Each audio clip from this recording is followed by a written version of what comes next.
like to highlight the system, how unfair and slack the justice system is in Jamaica. Because for my case, for one, there was no investigation done to say whether or not I did it.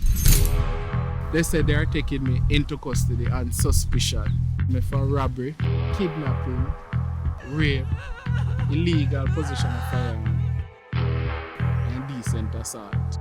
Welcome everybody, this is Naz from Pressards TV. And if you like this type of content, you can watch this and many other touching stories on my TikTok and YouTube channel. Check it out. Search for Pressard 876 on these platforms. Remember, Pressard 876. Enough respect.